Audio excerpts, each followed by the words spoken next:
Last week I shared with you why an iPhone might be the best camera to take with you when you're traveling.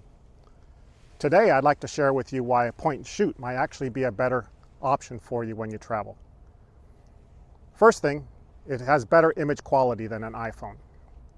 It has optical zoom. This zoom is from 28 millimeters all the way to 112 millimeters.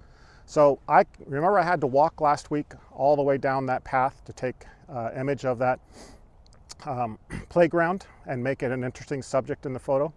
Well, here I can just stand right here and do the same thing. Because these cameras typically have larger pixels, they're actually better in low light. So at night, you're going to get better images, unlike when using a phone camera. These cameras also have flippy screens. This happens to be a Fuji X30, which is now a 7-year-old camera, but it is perfectly good, and I still take it with me whenever I travel, and I want to travel light.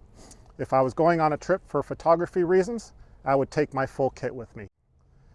But when I travel, I want to travel light, and I don't want to be burdened with the whole camera kit. This particular camera has great low light performance. It has great optical zoom, and it has a flippy screen. It's also lower cost than the latest phones that are coming out with cameras. This, for example, I picked off of eBay in prime mint condition with leather case, a cover for it, a UV filter on it, as well as a neutral density filter on it, all for less than half the cost of a newer iPhone.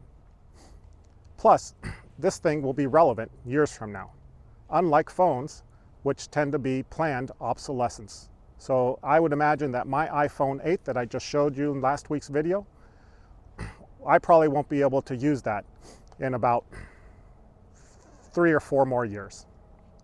And when the battery runs low on these, I can swap out the batteries. I usually take a couple extra batteries, put them in my pocket, and during the day, if I do some heavy photography or even videography, I just take out the battery and swap it out. With a phone camera, you actually have to find a plug or carry a portable battery charger with you. And that is also yet another piece of equipment. So, what are the cons? The cons of this particular kind of point and shoot camera are, it's just another item to carry.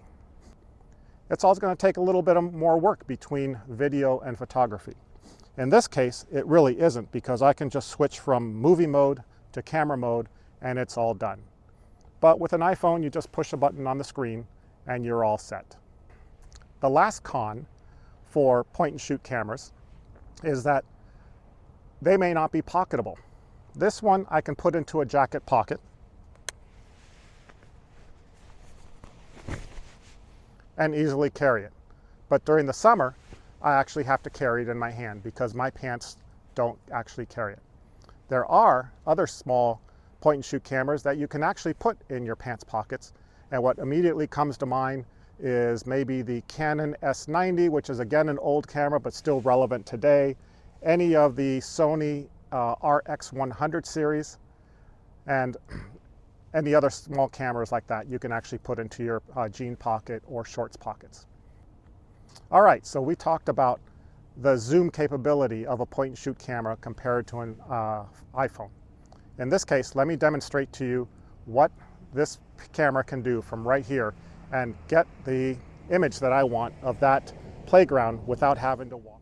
Okay, so like an iPhone, right now this is probably the same perspective that we saw. However, as you can see, when I'm getting down low, I have a little flippy screen, so I don't have to twist my head in weird angles. And if I zoom in, this is roughly the same distance that I was at with the other iPhone in last week's video. You can see that I'm approximately at 80 millimeters. So if I zoom in even more, this is how far I can zoom in on this camera. Now, for 70 millimeter cameras that have zoom capabilities, such as the Sony RX100 series, this is what you're going to see. And yes, the new iPhone is going to be able to do this because it zooms into 77 millimeters, However, what's going to happen is you are fixed. Let's say I wanted to show a little bit more of the path before I got into that image.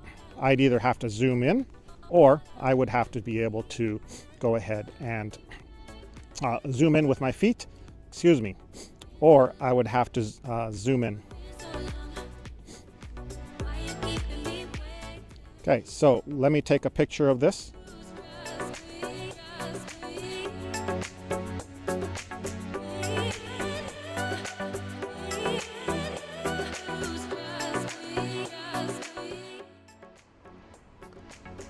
So I hope that helps explain why taking a point and shoot camera with you when you travel might be the better option than just relying on your iPhone. Yes, the con of carrying one extra thing might be burdensome, but to me, I prefer the picture quality, yet the portability of a point and shoot camera. See you on the next video.